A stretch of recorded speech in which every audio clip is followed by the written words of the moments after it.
Hello everyone, welcome back to Glitz and Glitter. So today and the next several days I have several new molds to do. So I have not poured any of them. Some are mine, some are not mine. So we're going to do several new molds in the next few days. This one is going to be adorable. Can you tell what it is? This is an elephant holding some flowers, and it is the perfect size for an ornament. So what I'm going to do is make it, because there's lots of things to paint different colors. She's holding flowers, and we could paint her face, and there's flowers on her head and grass and things like that. So I thought the best way to do this one the first time is mix to mold. So I put 5 ounces of mix to mold in this cup. I don't know what she holds. Like I said, probably 2, but I don't know how much this is going to shrink when I add the water. So then we're going to just let it cure, and we're going to do this one up with some either metallic markers or metallic acrylic paints. I'm not sure until we unmold it. So I'm so excited to start this one. So all I'm going to do, I'm going to move this out of the way. I'm just going to add some water to my powder. And mix to mold does not give good directions on ratios. So for this particular brand, I just add water until it has a good consistency. And this one, I've always had good luck with, and it's always nice and smooth to pour it. I don't usually ever get lumps with this one. So I'm not intimidated at all by just dumping water in. And once you do it the first few times, if you've seen my very first time using these eco pours, you will see the struggles that I had, but those struggles are now gone, because the more you use them and the more you practice with anything, with resin, anything, UV resin, regular resin, you get better and better and better every time you do it. So I'm just going all the way to the bottom here, and I'm just going to mix it up the best I can to get it even consistency. And then we're just going to pour it in, and I'm just going to leave it overnight. And I will also be using my heat mat once it solidifies a little bit. I'm probably going to put the heat mat on it just so I can get the moisture out much quicker. And then we're going to seal it up with some paints. And I do like to use my, if you all watch, my dragonfly glazes, because it gives it a shimmer, and I love to shimmer everything up. I'm sure I will bedazzle her somehow.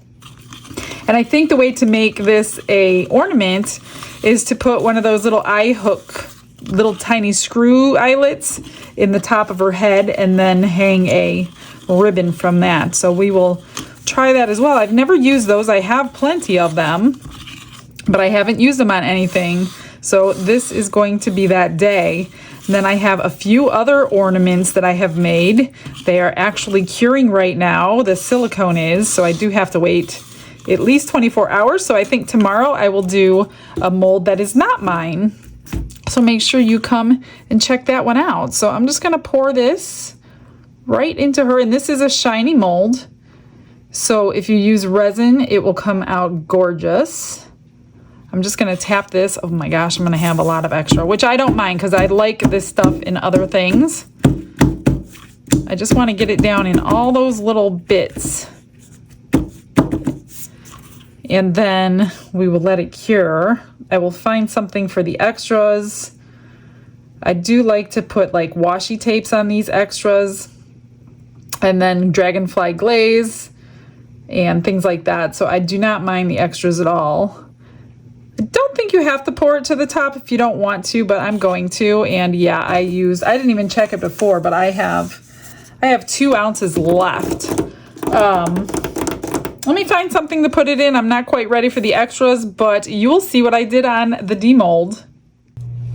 They sat overnight, and I incorporated the heat mat on high for 3 hours. So these things are rock solid. There is no more moisture in them. Here's an extra, because I always like to do a coaster with the extras, because it's so pretty when you add washi tape and the glaze on top.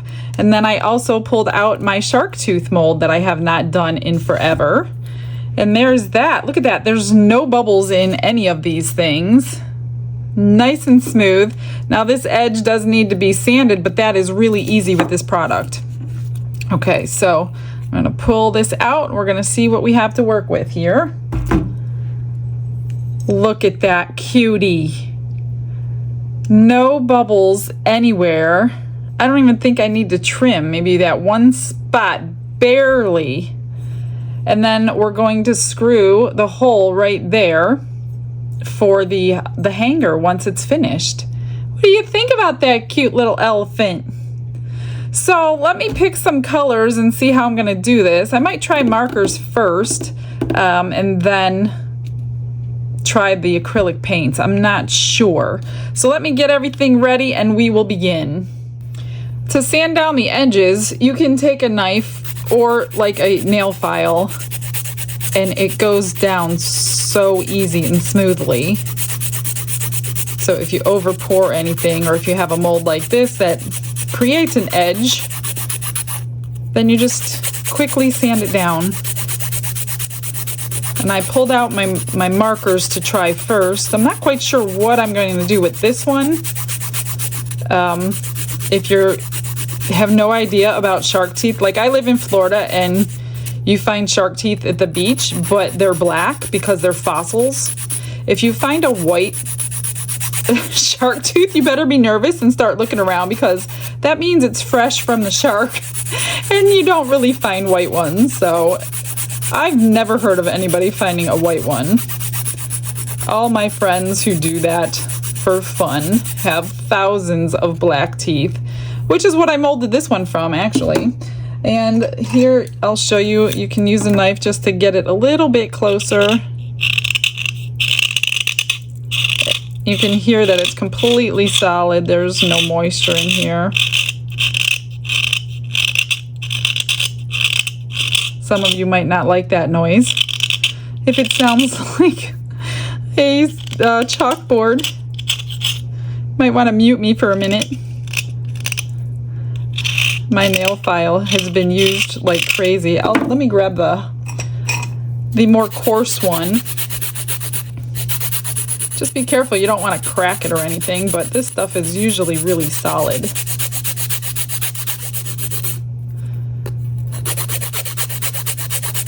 You can use sandpaper, you don't have to use a nail file. This is just a little more convenient and easier to work with.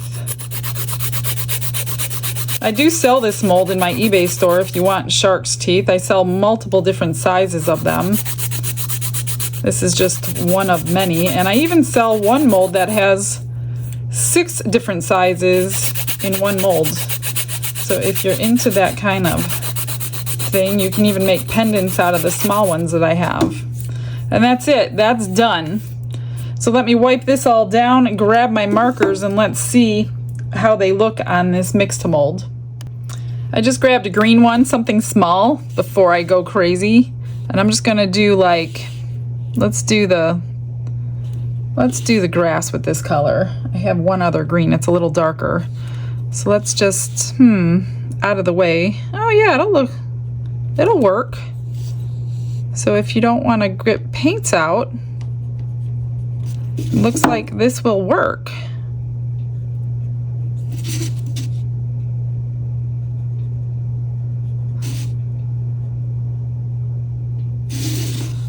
Okay, good. So what I'll do is put you on a little fast forward, because this is clearly going to take a little bit of time and a little bit of boringness. So enjoy the music for a few minutes.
So I got her all painted up. So I started with the markers, which ended up being a really good base coat for the acrylic paint because the markers were leaving like marks that you could tell where my swipe marks were. So I went over it with paint. I put the year 2024 on for an ornament and put like rhinestones on her toenails, in the flowers, and I also painted the back. And then I went over everything with dragonfly glaze, which gives it that really pretty shimmer. I went a little bit of purple inside her ears, not much, just to shadow them from all that silver.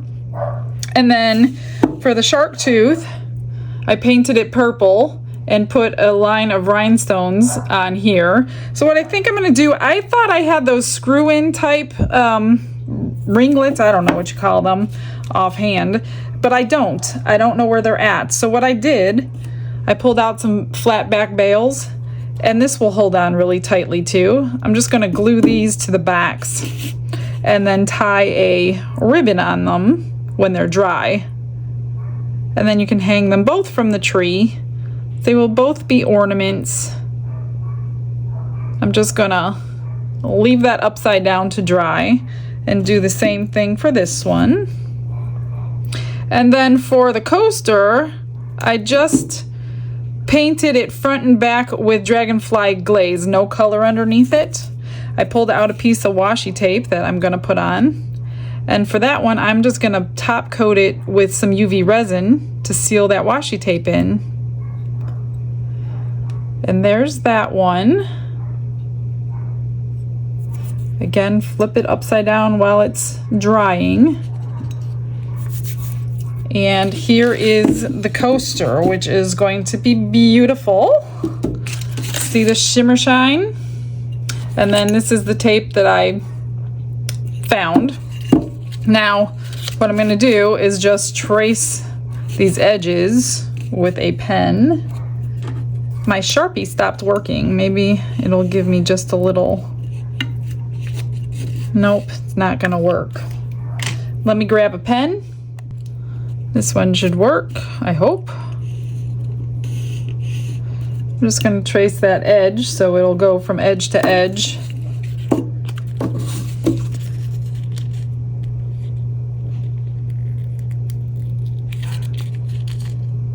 And then remove the backing, put it on, and cover with UV resin. Super duper easy, yet effective. I think I don't have one of those little tool things that you can get really close, so I'm going to just cut as close as I can to these flowers. But under the resin, you can't even see that it's washi tape. So even if you leave it on, it's really not a big deal.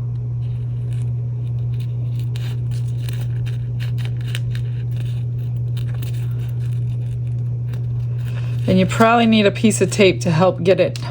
Let me make sure I have the front and the back. Which one's this is the front? This is the front. And I didn't cut it that great. I'll put it on and then I'll trim it. Let me grab a piece of tape. It's very hard to get that off of the backing without a piece of tape. All you do is stick a piece on the front and a piece on the back and pull them apart, and that will bring that backing off for you.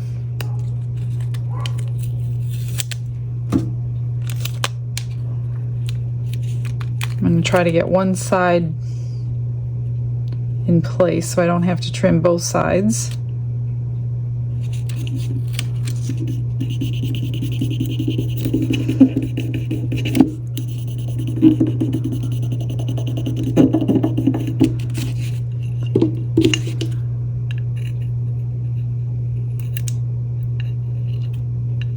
Easy peasy.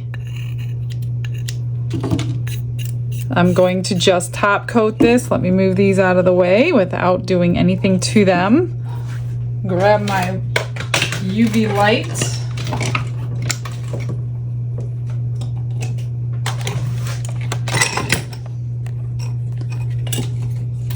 And all I'm going to do is top coat it with my clear hard type. Get something to spread it with.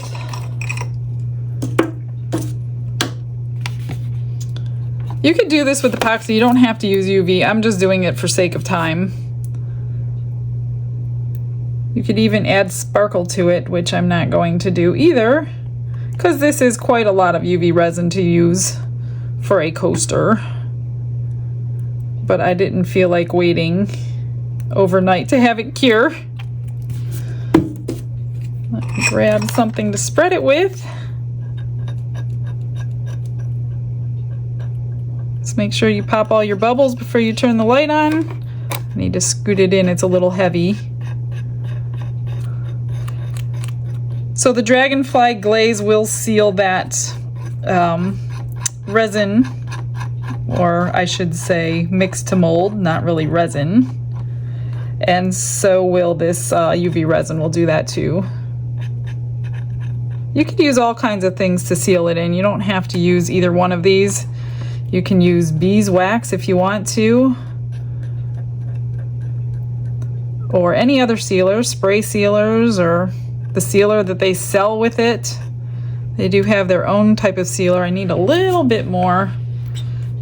I think I used the back as the front, so it's got a little bit of a lip in there.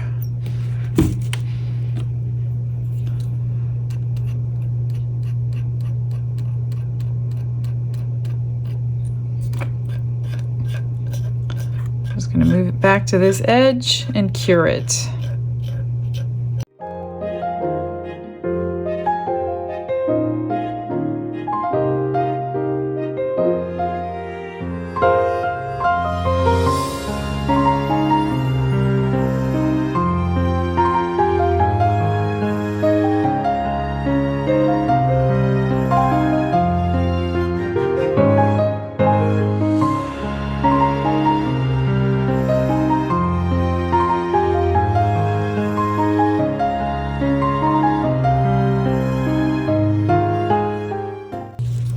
And this is why I like to put my extra eco pores into a coaster mold, because when you're finished, it looks fabulous. And those rhinestones will help hold moisture or condensation in, so you don't have to worry about those. Those are on with super hard glue. I will link, everybody asked me what glue I use. It's linked in the description box for you. So what do you think about that? Even though this is the main event, I think it came out so cute. I have several more to do, so we will get to those molds soon. And then here is that one. So I will get you final pictures, guys. Thanks for coming in and joining me today. I will see everyone tomorrow. Stick around for those final photos. Have a blessed day, everyone. Bye.